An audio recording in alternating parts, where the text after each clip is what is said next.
Bismillahirrahmanirrahim. Assalamualaikum and a very good morning to all the participants.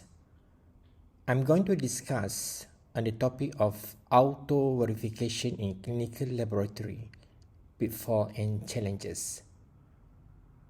Auto-verification is quite a common practice in many laboratories nowadays, but it still have a lot of challenges, and there are also pitfalls in terms of implementations auto verification in our clinical laboratory practice.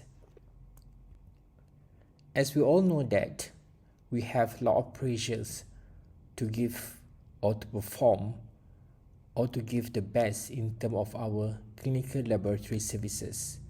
Most of the time we were asked to do more with less, with whatever resources that we have to perform even better.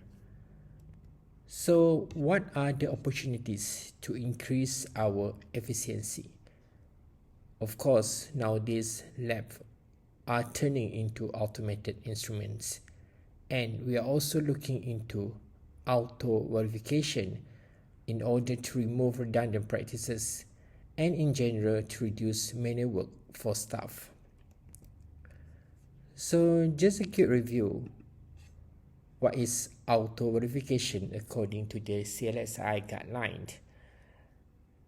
Auto verification is the automated action performed by a computer system related to the release of test result to the medical record using criteria and logic. So these 2 points is important, that we need to have our own criteria and logic that can be in place into a computer system where the result can be released automatically. It is a computer-based algorithm to ensure a consistency, timely and accurate manners in terms of result releasing. But when we talk about auto verifications, a lot of factors need to be considered before it can be implemented. Of course, we look into what is the team that available to support our auto verification project, to see the complexity of tests that we're going to include in our auto verifications. The major important thing is in terms of our IT infrastructure to support the implementation of auto verifications. Our vendors also play an important role because they have to ensure that they are able to support our requirements in terms of the implementations, to make sure that our laboratory performance in terms of quality is good, to ensure that a good quality result whenever we do the auto selection or auto verifications of result. And certain things need to be considered whether all tests or all samples require auto verification, also dependence on in terms of the workload, that higher workloads most likely require auto verification, whereas a low workload may or may not need auto verifications. So how to start all this? Of course, based on the data that I'm presented before, we have to make sure that we are ready to face the challenges and pitfalls whenever we want to implement auto verification. In my discussion, I will just rely based on examples so that it's easier to be understand. Of course, I'm not be able to cover every topics in auto verification in this presentation. So the first and foremost pitfall and challenges, of course, when we want to implement auto verification, whether our hospitals or our laboratory ready with the accuracy of the data entry in our system. This is a concern in most of hospital, because especially in Ministry of Health hospital, we are still a manual-based hospital instead of IT hospital. So the data entry mainly done manually, and it is not automatically from the patient registration center. So the verification of the data and the verification of the test requested need to be verified. There must be a plan to make sure that the accuracy of the data. So that's why it need to be tackled before the auto verification process can be implemented. The second challenge is, if of course our decision whether the auto verification need to be done in the middleware or our laboratory information system, and this is also depend on the instrumentation, our informatic capability within the laboratory, and the functionality of LIS, and where are the informatic personnel resources. So this is a architecture that commonly have in laboratories. We do have analyzer that equipped with the control unit, and either the analyzer come with a middleware that interact with the laboratory information system.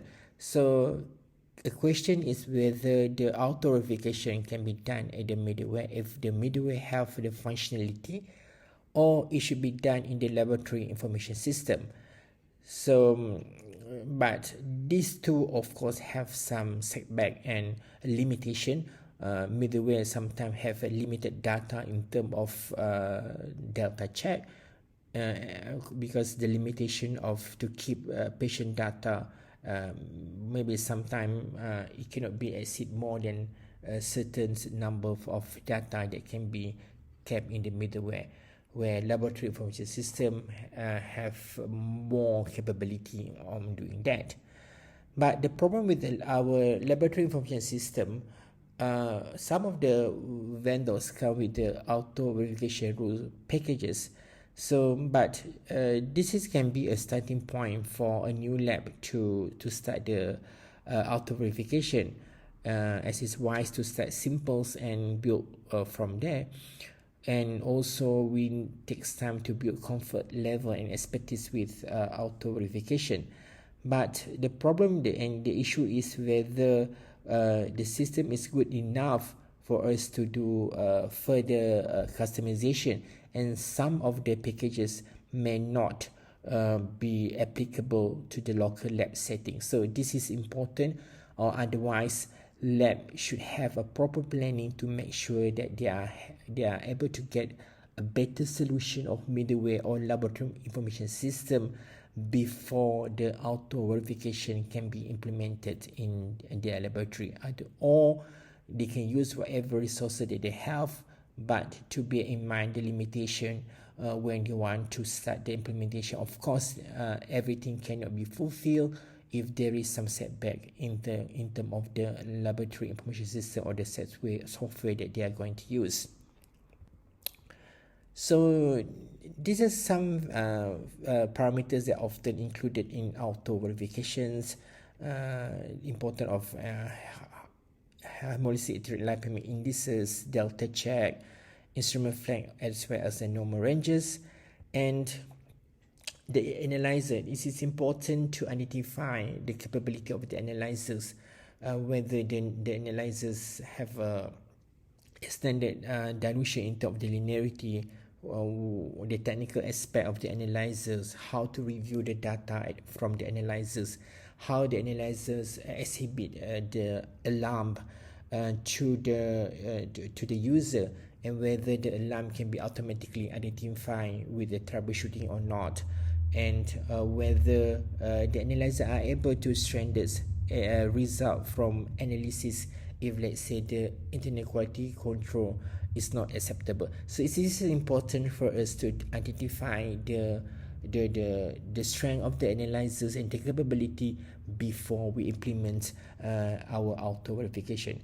Why? Because if analyzer have a setback in terms of unable to alert us in terms of the instrument alarm, then probably, or whether this kind of alarm is going to be sent to the middleware or the laboratory information system without notifying user that there is a possibilities result need further troubleshooting.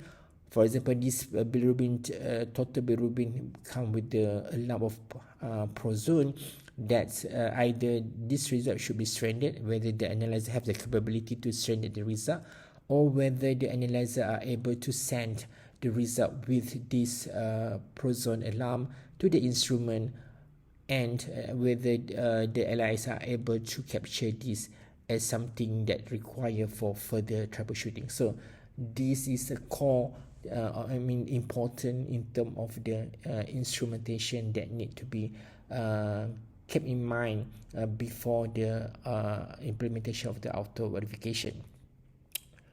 So this is some examples of architectures, how the normal implementations of laboratory information system, either at the middleware or at the LIS. So when we talk about auto verifications, it's important to look into all the strategies, starting from the instrument and middleware, what kind of filter that we're going to use, our strength of internal quality control, whether the instrument are able to strand it or not, analyzing the samples if, let's say, the IQC is not acceptable. It's important to know that how we're going to do the data review of each of the patient result, as well as a flag and alarm. This is important to digest and important to identify and to be for the team to understand before further planning can be done. And of course, in terms of the laboratory information system, we should have the capability to do the filters and algorithm. And once the implementation done, our staff also need to be ready how to perform the manual validation. Of course, doing the manual validation with or without auto verification is slightly different, because whenever the result is stranded, most likely probably they need to know why the result is stranded and what further action need to be done. When we talk about result validations, it's important to know that we need to do, as I always discussing, that it is horizontal and vertical validation. In one result, of course, vertically we look into one's analyte to others analytes to compare if there is any issue, as well as horizontally to this result to the previous result, as well as this patient result with others result at the same time, whether there's any issues. So this is need to be exhibited in our implementation of result auto verification, because the core thing is come after the analyzer is when we want to set up the algorithm. So it is important that a person need to understand the quality aspect of the analyzers, the quality aspect of the test, and the technical aspect, as well as the clinical aspect, to put into the algorithm of the result auto verification. Why do we need an algorithm? Because algorithm play a crucial role in computer science. Because when we talk about laboratory information system, the best algorithm ensure that the computer complete the task in the most efficient manner. When it comes to the efficiency, a good algorithm is really essential, and an algorithm is extremely important for optimizing a computer program. So the challenges is how we want to have the ideas or thing that we have in our thinking to be in the algorithm format before it can be implemented or distributed by the LIS programmer.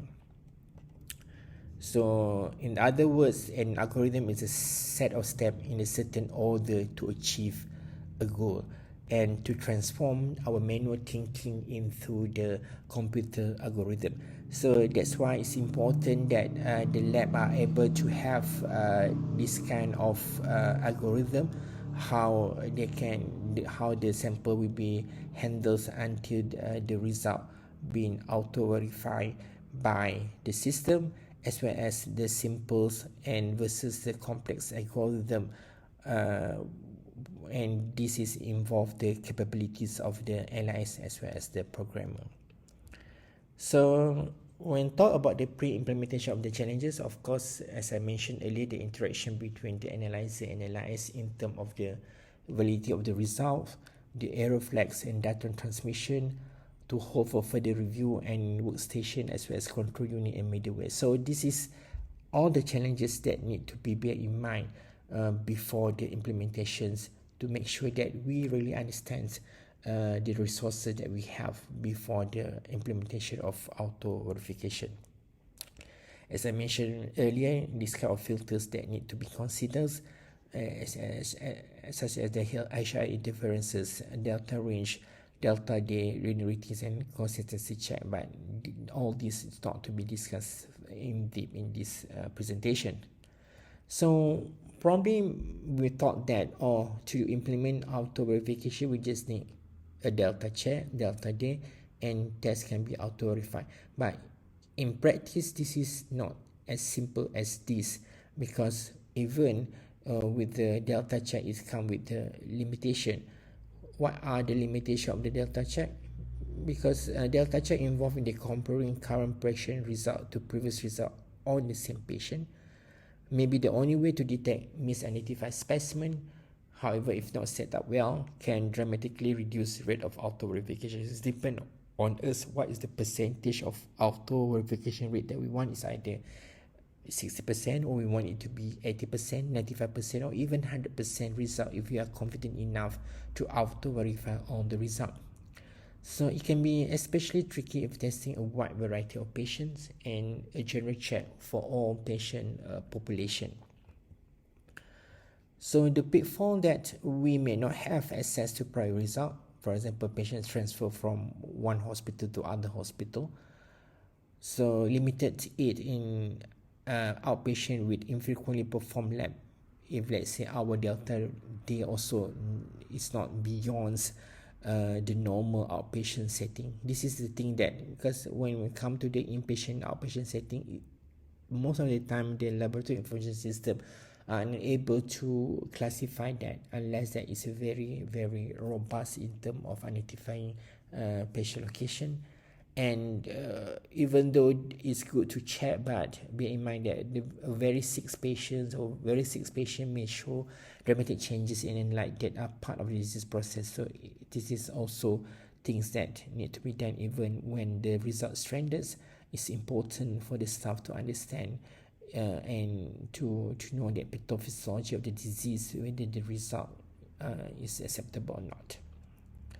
So this is, for example, when we talk about delta check, for example, this protein, total protein, the previous result is 112 and the current result is 108, and this is actually within the delta check, and this is already auto validated by the system.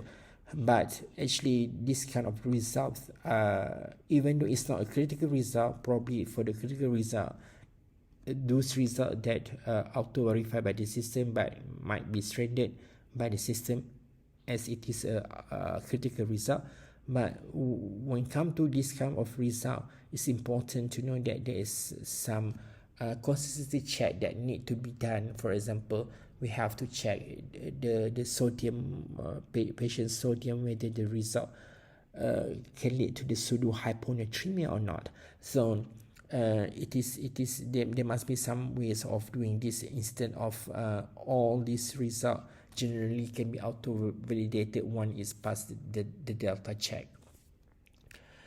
So the other pitfall probably that we don't have enough information of in the literature to make recommendation of the delta day. So basically how many days of what is the duration for us to go back to the previous result is depend on our consensus, our clinical judgment. So this is also something need to be pondered, because it is something challenges for, especially for a new lab whenever you want to set auto verifications. So as well as data range, the pitfall that or our challenges, what is the cutoff that we're going to choose?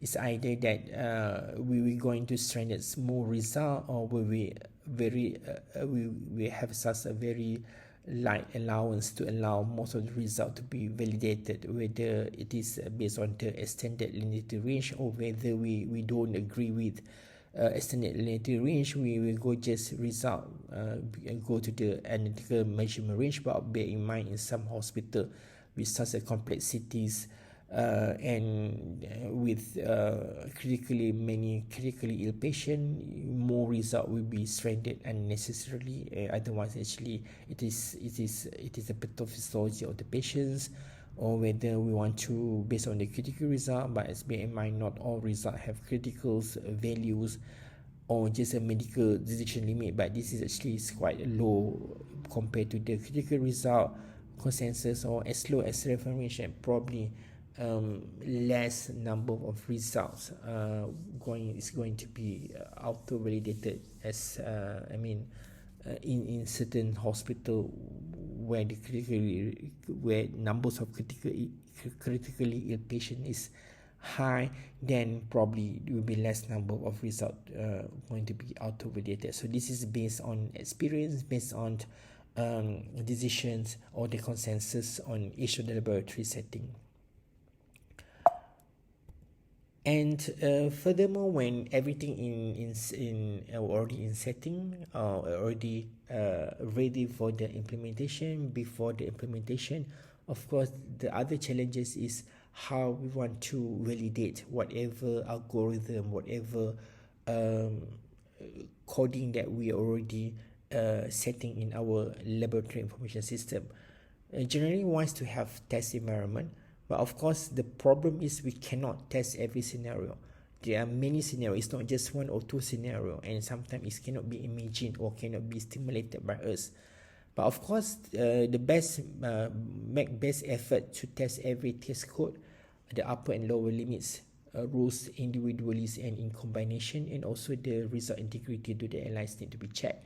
So for example, this is we have to check even this data verification inside that have been set in the laboratory information system and need to be tested whether the linearity, data check and data range functioning accordingly to the one that we set. And if let's say we have even further auto comment that related to the auto verification, then this kind of comment also need to be checking after or before the go live implementation. So what is ways of doing validation? It can be a part of electronic stimulated samples, validation with special samples or RCPEs or EQA samples, try a run of actual patient's result, and of course sometimes because it's very difficult to stimulate everything, what we can do then intensive auditing post implementation of every single result that validated. So this is for example issue that we face for a lump system that we have after the implementation. This AST result was sent from the analyzer as less than 5, and it was auto validated by the system actually. But this is a failure in terms of the alarms in the analyzer that we don't notice during verification or validation of algorithm. So it happened that for this AST, it come out that this result come with more than reaction. So it's some sort like more than linearity, but the result given as minus 9.01. So this is also identified as less than test. And this result, because of this conflict of alarm, most of the time only one alarm for each test result. For example, this one ALT only more than reaction. But when this conflict of alarm, it was sent to the laboratory information system, and LIS captured that this minus 9 as less than 5, and in our setting less than 5 is considered result can be auto validated. But instead actually the result need further dilutions, and even the further dilution also need still giving more than test result. So end up that we have to discuss with our LIS programmer to create a new alarm in our LIS system to make sure that the whenever there is a dual or conflict of alarm, the result need to be stranded, prevent it suspended from the auto verification, and come up with the alarm in the LIS to tell staff to review result at the control unit instead of just at the laboratory information system for further troubleshooting. So this is something that unable to be stimulated if, let's say, not every single sample can give this kind of conflict of alarm. So as well as whenever you have a transition of period, whenever we want to change the instrument, there will be different setting, and different setting need to be understand, because it cannot be the same as an old instruments. And of course some instrument even come with the new middleware or middleware or different middleware from different companies, and how to setting two system or two of auto-verification in one lab. And this is issue that of course if you want to revert back everything to manuals, then it's also a challenging to staff who are already get used with auto-verification. So this is also is quite difficult during the transition period. And post implementation, as I talked before, we have issue of the validation of new algorithm and the role verification testing, and as well as to make sure that staff understand and have a confidence in terms of the verifications. In terms of the implementation of the auto verification, and to make sure that our system capacity is tested. Because whenever we have more algorithm, more complexity, sometimes it causes some slowness to the system capacity, and this is also need to be further discussed with the vendors.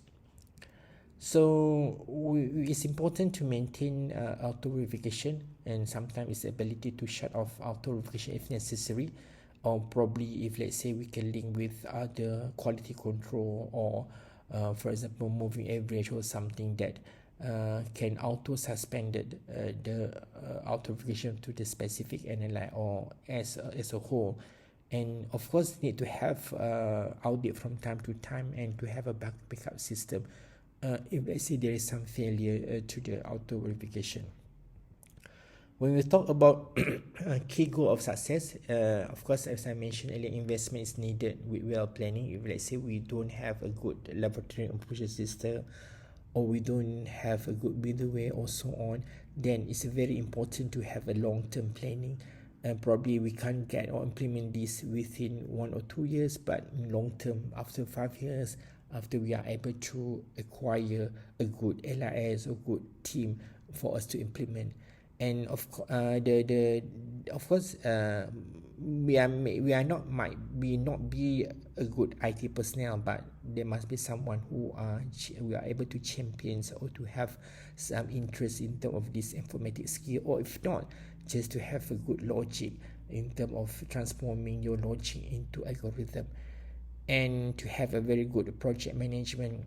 And as I mentioned earlier, as what experience that we face, that if you fail to identify issues, then probably you might have a conflict of alarm problem that we face. And this is also very, very dangerous in terms of the result interpretation, from a high result to be released automatically as a low result.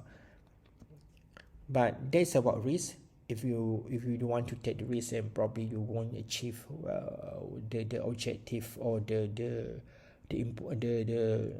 quality, or the quality, or the one that you want to achieve from the auto verification. You will lose the chance basically. So it's good to have to take the risk, and to enhance or to embrace into the better quality of service. Of course, this result authentication, when you go back, it is important in terms of data review and troubleshooting. We have more time to do all this, some sort of review and troubleshooting. We are able to give more proactive consultation to our clients, and actually the most important as well is the patient safety, as do more troubleshooting in our result. For final thought, that auto verifications remove the need to look at every result and bring the lab personnel attention to those results requiring actions. Auto verification enhances laboratory efficiency, but it cannot completely replace us in the process of result reporting in decision making. So no matter how, it's still our intellect and capability to analyze every data. So by that, I thank you for your attention.